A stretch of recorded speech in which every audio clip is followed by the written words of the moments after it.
오늘 말씀의 제목은 현상보다 해석이 중요합니다입니다. 얼마 전 김혜원 안수 집사님께서 파운데이션 커피를 오픈하셨습니다. 저는 그래서 샌드위치 가게를 하나 오픈하려고 합니다. 사람들이 접근하기 좋은 장소는 렌트비가 너무 비싸기 때문에 저렴한 장소를 하나 택했습니다. 샌드위치 만들기에는 충분한 공간이 있습니다. 대신에 조금 높은 층에 위치해 있습니다. 건물 7층입니다. 그리고 엘리베이터도 실은 없습니다. 또한 손님을 위한 테이블과 의자를 놓을 공간도 하나도 없습니다.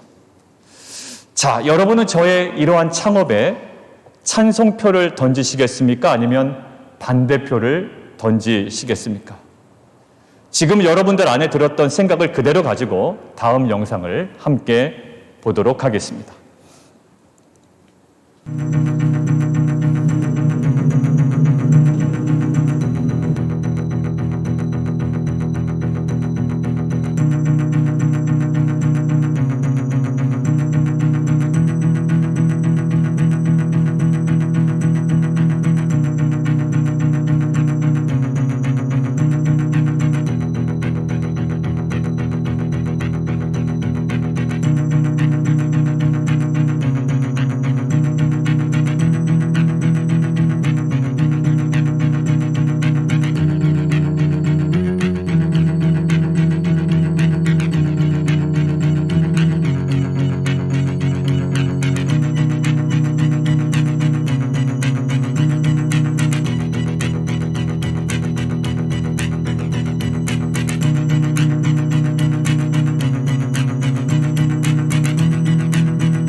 실은 제 가게가 아니고요. 이 가게 이름은 호주 멜버른에 있는 제플 슈츠였습니다. 샌드위치, 호주식 샌드위치를 의미하는 호주식 영어별 제플하고요. 낙하산을 의미하는 슈츠를 조합된 가게의 이름입니다. 엘리베이터도 없는 건물 7층, 그리고 손님이 앉을 의자도 없고 테이블도 없는 이 단점 투성이었던 가게에 불과했습니다. 그러나 이러한 단점들을 창의적으로 해석해 나감을 통해 오히려 사람들이 매력을 느끼는 강점이 있는 매장으로 변화시켜 나가게 됩니다. 창의적 해석을 통해 단점이 오히려 강점으로 변화됩니다. 현상보다 해석이 중요합니다. 그런데 지금은 어떤 이유에서인지 제가 계속 찾아봤는데 영업을 하고 있지 않은 거는 것 같아요. 아시는 분 나중에 좀 소식을 공유해 주시면 좋겠습니다. 지금 전화기에서 검색하지 마시고요. 우리들도 이와 같이 수많은 사건과 상황들을 경험하며 살아갑니다. 그리고 내가 직면하고 있는 사건과 상황들이 과연 내게 유리한 것인지 불리한 것인지 나름대로 해석하고 나름대로 판단해 갑니다. 그러나 우리는 늘 고백해야 됩니다. 우리의 해석과 우리의 판단에는 늘 한계가 있다라는 거예요. 유리한 줄 알았던 상황이 오히려 불리하게 전개될 때가 있고요. 불리한 줄 알았던 그런 조건들이 오히려 내게는 유리하게 작용할 때가 있습니다. 우리가 이미 묵상했던 사도행전 스데반 집사 죽음으로 인한 예루살렘 교회에 임한 핍박은요, 당시 초대교회 성도들 입장에서는 굉장히 불리한 상황으로 인식되기에 충분했습니다. 그러나 예루살렘에 임한 핍박과 흩어짐이라는 이 불리한 상황은 구속사로 해석하게 되니 오히려 복음이 사마리아로 확장되는 놀라운 중요한 계기가 되었던 거죠. 지금도 마찬가지입니다. 코비드-19 상황에 대하여 우리들이 느끼는 유불리를 기준 삼아 해석하고 판단하기 쉽습니다. 그러나 우리는 이럴 때일수록 모든 상황을 철저하게 복음적으로 하나님 관점으로 해석하는 것이 매우 중요합니다. 그래서 오늘은 코비드-19을 포함해서 우리가 경험하고 있는 모든 상황들, 유리한 상황이든 불리한 상황이든 그 모든 것들을 복음적으로 해석하기 위해 우리에게 필요한 것이 무엇인지 오늘 본문을 통해 함께 은혜를 나누기를 원합니다. 자, 오늘 본문은요, 사도 바울이 3차 전도 여행을 마치고 예루살렘으로 복귀하는 여정을 기록하고 있습니다. 한 곳은 어딜까요? 두로라는 곳인데요. 4절을 함께 보시면 7일 동안 머물렀다라고 기록이 되어 있습니다. 자, 두 번째 지역이 나옵니다. 어딜까요? 가이사랴입니다. 15절을 보면 여러 날 동안 머물렀다라고 되어 있습니다. 자, 두 곳 어디라고요? 두로와 가이사랴에서. 그런데 사도 바울이요, 아주 비슷한 이야기를 듣습니다. 바울이 두로에서 들은 내용이 4절에 기록되어 있습니다. 함께 보시죠. 바울더러 예루살렘에 들어가지 말라. 이런 얘기를 듣습니다. 그리고 바울이요, 두 번째 장소 가이사랴에서 들은 내용은 12절에 기록되어 있습니다. 성경책 보시죠. 예루살렘으로 올라가지 말라라는 소리를 듣습니다. 그 두 개 좀 밑줄을 그어놓으시죠. 자, 4절에서는 뭐라고요? 예루살렘으로 들어가지 마십시오. 12절에는요, 예루살렘으로 올라가지 마십시오 라는 메시지예요. 자, 이러한 동일한 메시지가 계속 바울에게 주어진 이유는 단 한 가지였습니다. 성령께서 바울이 예루살렘에서 당할 결박과 환난과 고난을 알려주셨기 때문이에요. 자, 그래서 두로와 가이사랴의 사람들은 예루살렘에서 결박과 환난을 당할 것이기에 어때야 된다? 피해야 한다라는 거예요. 자, 사도행전 20장 33절을 보면 사실 사도 바울도요, 성령을 통해서 예루살렘으로 가면 결박과 환난이 있을 것이라는 것을 미리 알고 있었습니다. 자, 두로와 가이사랴 사람들 정리해 보면, 그리고 아가보, 그리고 사도 바울, 모든 사람들이 지금 동일한 성령의 음성을 들은 거예요. 어떤 음성이요? 예루살렘으로 가면 결박과 환난이 기다린다. 동일합니다. 그런데 메시지는 동일했지만 메시지에 대한 해석에서 차이가 확 갈리게 되는 거예요. 자, 사람들은 어떻게 생각합니다? 예루살렘에서 결박과 환난을 당할 것이기에 바울이 들어가면 안 된다라고 해석한 거고요. 바울은요, 예루살렘에서 결박과 환난을 당할 것이기 때문에 오히려 마음의 준비를 하고 들어가야 한다라고 해석한 겁니다. 자, 이러한 해석의 차이를 우리는 어떻게 받아들여야 할까요? 두로와 가이사랴 사람들은요, 고난을 회피하는 사람들이고 바울은 용감한 자라는 결론을 우리가 내려도 될까요? 야, 두로와 가이사랴 사람들은 결박이 기다린다 하니까 도망가라고? 바울은 그럼에도 불구하고 간다고? 야, 이쪽은 비겁한 자, 이쪽은 용감한 자, 그럴 수 없다라는 거예요. 왜 그럽니까? 사도 바울도요, 사실 사도행전 여러 구절을 통해서 생명의 위협을 당할 때 여러 차례 그 경로를 수정한 적이 굉장히 있습니다. 사도행전 9장 여러분도 한번 떠올려 보세요. 바울이 회심한 이후에 복음을 막 전합니다. 갑자기 사람이 변해요. 유대인들이 오히려 이제 바울을 죽이려고 막 해요. 근데 바울이 어떻게 되죠? 거기를 피합니다. 어떻게 피하죠? 광주리에 담겨서 성벽에서 달아 내려진 후에 도망치게 됩니다. 그리고 19장에서는요, 에베소에서 은세공업자인 누구요? 더메드리오 중심으로 발생한 대규모 막 소요가 벌어진다고요. 어디요? 연극장에서 소요가 벌어져요. 근데 바울이 들어가려고 하지만 사람들이 만류하니까 어떻게 합니까? 도망갑니다. 피신합니다. 자, 20장에서는요, 고린도에서 3개월 머물다가 로마서를 작성한 후에 배편으로 복귀하려고 했는데요, 유대인들이 고린도 항구에서 몰래 숨어서 자신의 생명을 노린다는 소식을 듣게 됩니다. 바울이 어떻게 될까요? 그래도 갑니까? 아니요, 안 갑니다. 오히려 경로를 급하게 마게도냐로 바꿔서 올라갑니다. 자, 지금 몇 가지 사례만 보더라도 바울이 무조건 결박과 환난을 당하는 쪽으로만 결정한 것은 아니라는 거예요. 그런데 왜 그렇게 몇 번을 결박과 환난을 피해서 경로를 바꿨던 바울이 왜 이번만큼은 결박과 환난이 예상되는 예루살렘을 왜 포기를 못할까요? 사도행전 19장 21절을 자막으로 함께 보겠습니다. 이 일이 있은 후에 바울이 마게도냐와 아가야를 거쳐 예루살렘에 가기로 작정하여 이르되 내가 거기 갔다가 후에 로마도 보아야 하리라 하고. 여러분들 지금 이것들을 읽어보면요, 단순히 사도 바울의 개인적인 결정처럼 보입니다. 그런데 많은 학자들은 지금 이 구절에 사용된 동사나 이 문맥을 통해 이렇게 진단을 내립니다. 성령의 인도함을 받은 결정이라는 거예요. 표현상으로는 그게 드러나지 않지만 원어의 동사나 문맥을 통하여 이것은 성령의 인도함을 받은 결정이라는 거예요. 자, 그렇기 때문에 사도 바울은 사도행전 20장 22절에 이렇게 이야기할 수 있었던 겁니다. 자막 보시죠. 보라, 이제 나는 어디에 매여? 성령에 매여 예루살렘으로 간다라는 거예요. 그러니까 자기가 결정한 것이 아님을 지금 사도 바울은 수차례 진술을 통해 명확하게 깨닫고 있습니다.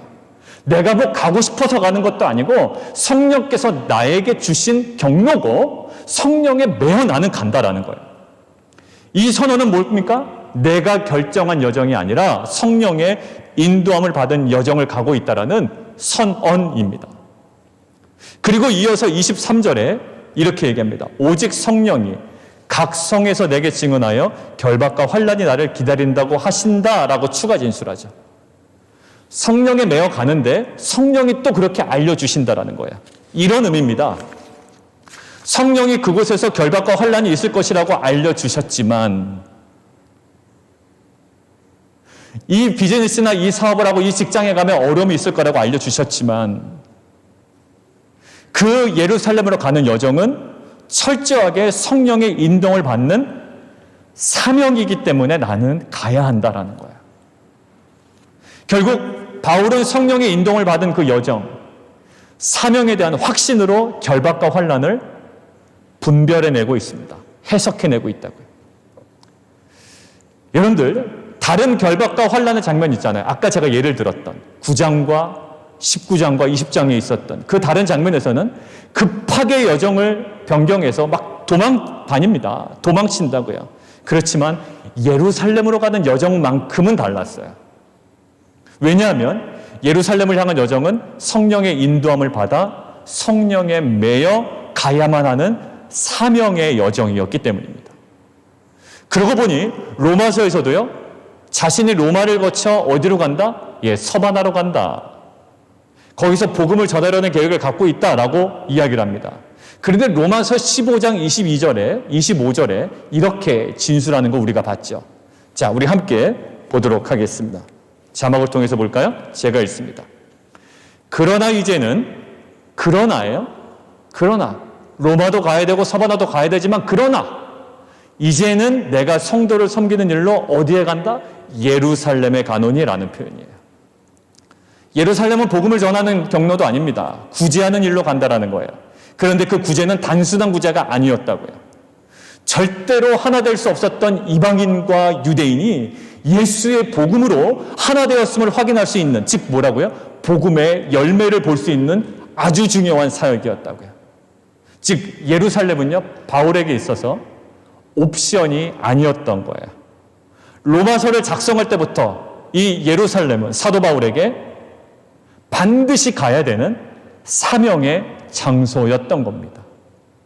결국 예루살렘으로 가면 결박과 환난이 기다린다고 하고 유대인들에 의해서 고난을 받을 것이라고 분명히 말씀했지만 바울은 오히려 그 메시지를 사명의 땅에서 마음의 준비를 하고 가라는 성령의 메시지로 받아들인 겁니다. 여러분들 한번 생각해 보시겠어요? 이스라엘 백성들이요, 그 지파마다 한 명씩 뽑아서 민수기에 보면 가나안 정탐을 다녀옵니다. 그들은 그 땅에서 페이크 뉴스를 전달하지 않아요. 거짓 정보를 전달하지 않습니다. 있는 사실 그대로 전달합니다. 민수기 13장에 이렇게 전달해요. 적과 꿀이 흐릅니다. 그 땅의 과일은 이렇게 어마무시하게 큽니다. 그러나 그 땅 거주민은 굉장히 강합니다. 키도 큽니다. 성읍은 견고하고 굉장히 힘이 큽니다. 라는 거예요. 팩트예요. 다 맞습니다. 그런데 그 팩트에 대한 해석은 완전히 엇갈리죠. 10명의 정탐꾼은 그 사실을 무엇으로 받아들입니까? 키가 큰 그들에 비하면 우리는 뭐와 같다? 메뚜기와 같습니다. 우리는 연약합니다. 그러니 어떻게 하자? 포기하자라는 메시지로 그것들을 해석하고 받아들입니다.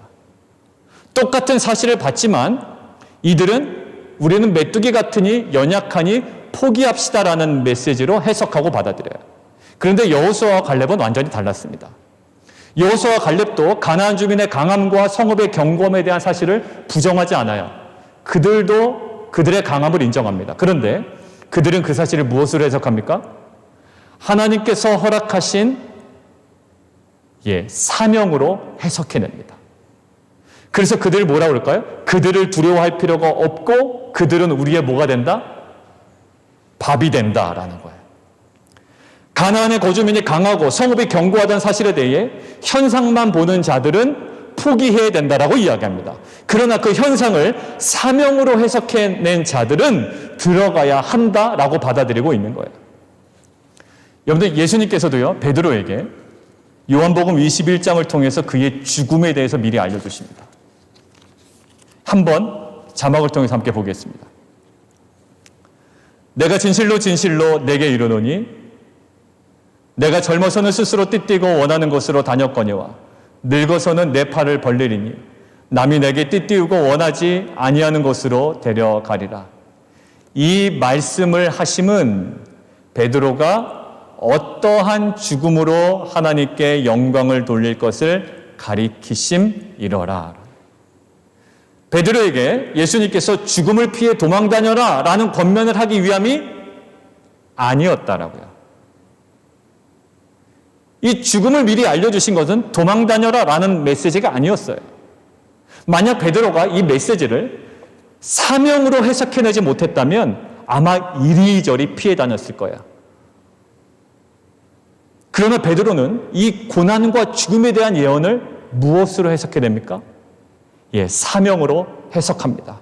그래서 그 길을 끝까지 감당하며 결국에는 십자가에 거꾸로 매달려 죽는 죽음을 감수하게 돼요. 지금 바울과 베드로에게 공통적으로 발견되는 부분이 있습니다. 고난의 메시지를 무엇으로 해석하고 분별하나요?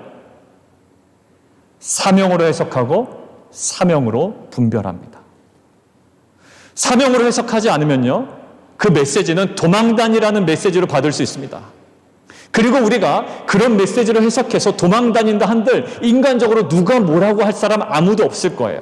그러나 바울과 베드로는 아주 분명한 사명으로 그 고난의 메시지를 해석해내고 지금 계속 감당해내고 있는 겁니다. 예수님께서도요, 예루살렘에서의 죽음을 피해야 하는 것이 아닌 감당해야 하는 사명으로 해석하고 계십니다. 누가복음 9장 31절을 함께 보겠습니다. 누가복음 9장 31절. 자막을 통해서 함께 보시죠. 제가 읽습니다.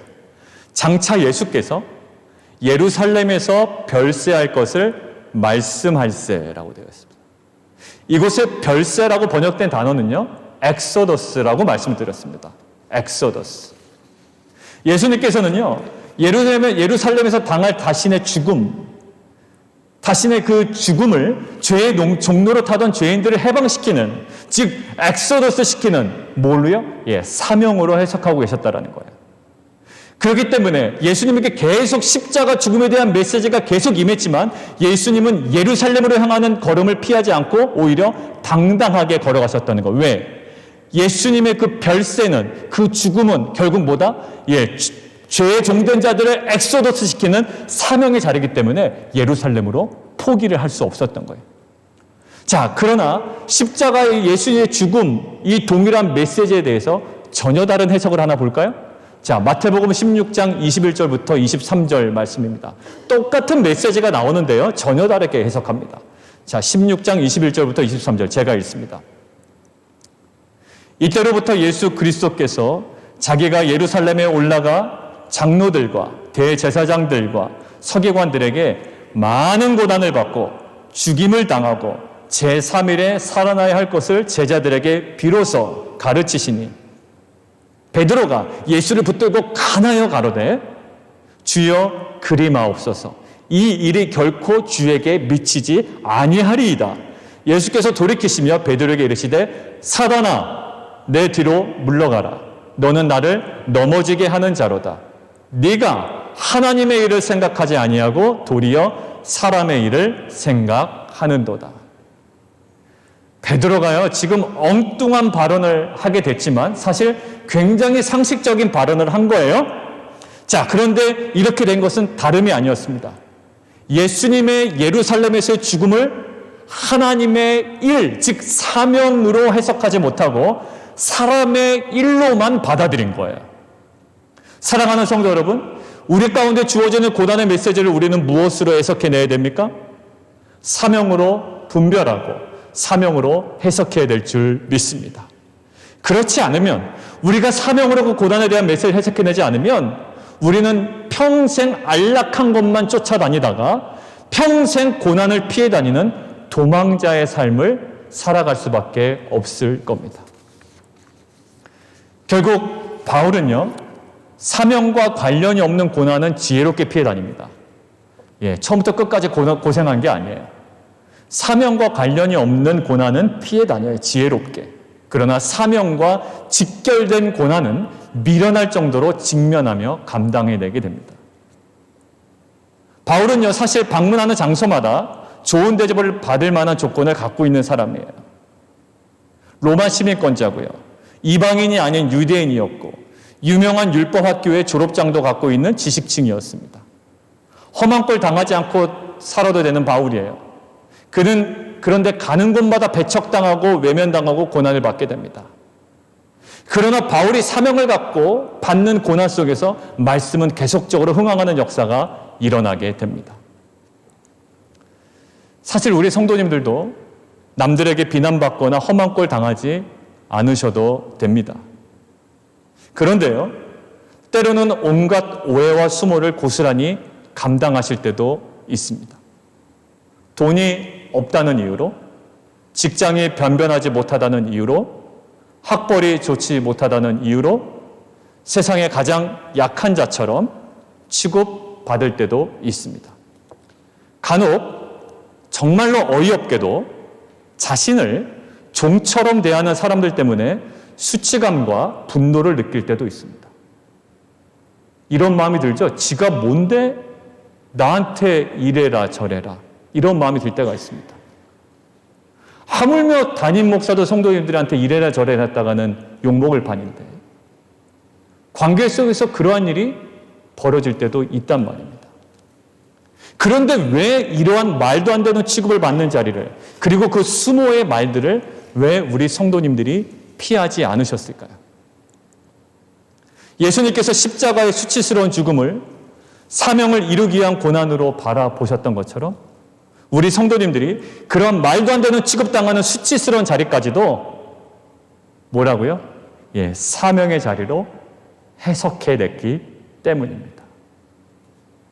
저는 우리 성도님들이 사명으로 인식하시고 끝까지 인내하며 감당해내시는 그 고난을 통해 생명의 구원의 역사는 놀랍게 성취될 줄 믿습니다.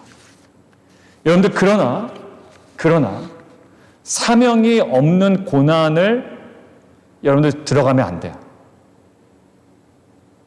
이런 거죠. 고생하는데 아무런 이득은 없는 거예요. 왜 이렇게 고생하냐? 자기 욕심 때문에 고생하는 겁니다. 사명 때문에 고생하셔야지 욕심 때문에 고생하지 마세요. 욕심 때문에 주일에 밤새가면서 일하지 마시라고요. 주일에 막 일하는 게 사명입니까? 소방관들은 사명일 거고요. 경찰관들은 사명이에요. 그렇지 않다면 마음 내려놓고 그 고난은 피하세요. 그러나 사명의 고난은 여러분들이 믿음으로 취하는 자가 되기를 원합니다. 그리고 여러분들, 바울은요, 결박과 환난이 예상됨에도 불구하고 끝까지 예루살렘으로 가고자 했는지 13절에 분명하게 다시 한번 이야기합니다. 13절 보실까요? 은신할 수 있는 거처가 있기 때문에도 아니었어요, 예루살렘에. 그곳에 가면 좋은 직장과 사업거리가 또 아이템이 좋은 것이 있어서도 아니었습니다. 바울의 온통 관심은 딱 하나였습니다. 거기 표현되죠. 13절. 주 예수 그리스도였습니다. 결국 결박과 환난이 예상되지만 그것을 무엇으로 해석해냅니까? 오직 주 예수 그리스도를 위한 것인지에 대한 기준 삼아 그것들을 해석해냅니다. 그러고 보니 사도 바울이 로마서 14장에, 우리가 로마서를 계속 봐왔죠. 14장에 이렇게 고백한 것이 있습니다. 자막을 통해서 함께 보시죠. 우리 중에 누구든지 자기를 위하여 사는 자가 없고 자기를 위하여 죽는 자도 없도다.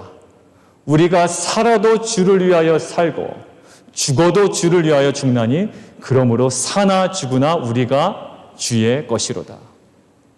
사도 바울이 평생 흔들리지 않는 사명자로 살 수 있었던 것은 바로 사나 죽으나 어떤 환경에 있든지 무엇이 주를 위한 것인가, 그것이 그에게는 어떠한 것으로도 대체될 수 없는 절대적 기준이 되었기 때문이에요. 내가 좀 몸이 편한가? 내가 좀 더 돈을 벌 수 있나?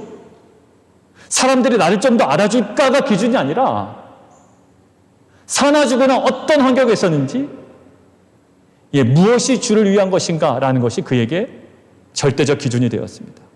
왜냐하면 그의 인생은 내 것이 아니라 주님의 것이라는 확고한 신앙의 고백이 있었기 때문이에요. 내 인생이 나의 것이 아니야. 주님의 소유된 인생이야. 라는 고백이 있었기 때문에 주님을 위하여 살고 주님을 위하여 죽겠다라는 확실한 삶의 태도가 가능했던 것입니다.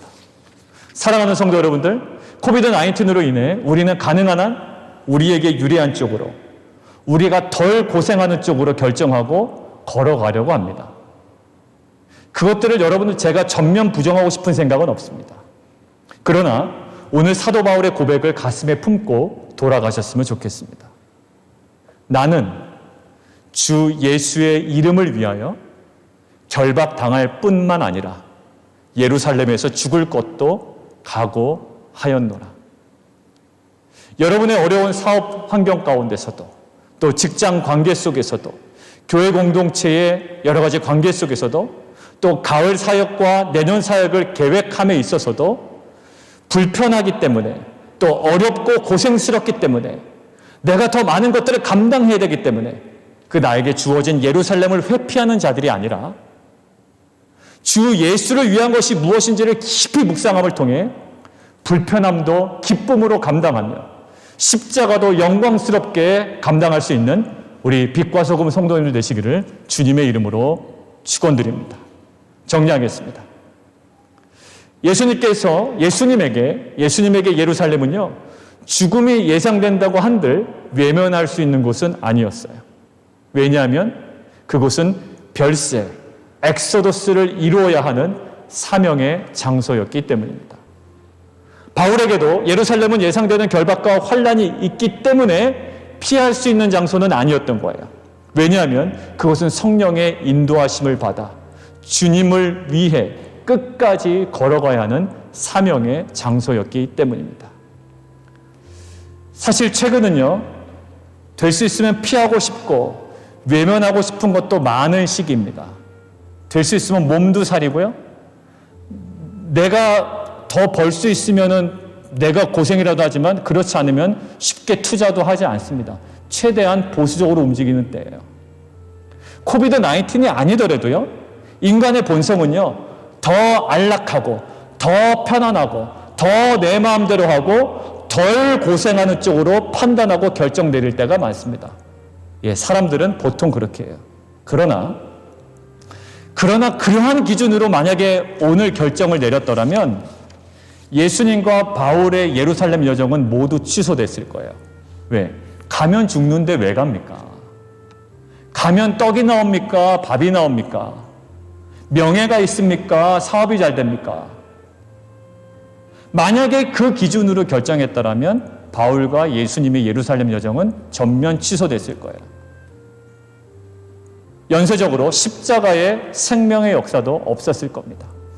사랑하는 성도 여러분들, 코비드-19이라는 어려운 시대 속에 또 사업과 직장과 가정과 공동체의 만만치 않은 상황 속에서 내게 무엇이 유리한 것인지를 일단 내려놓고 이 시대를 우리에게 주어진 사명을 기준 삼아 해석하고 이 시대에 무엇이 주를 위한 것인지 분별하기 위해 십자가와 자기 부인의 그 치열함으로 나아간다면 하나님께서 성취하실 복음의 역사에 쓰임받는 우리 진정한 빛과 소금 성도님들 되실 줄 믿습니다.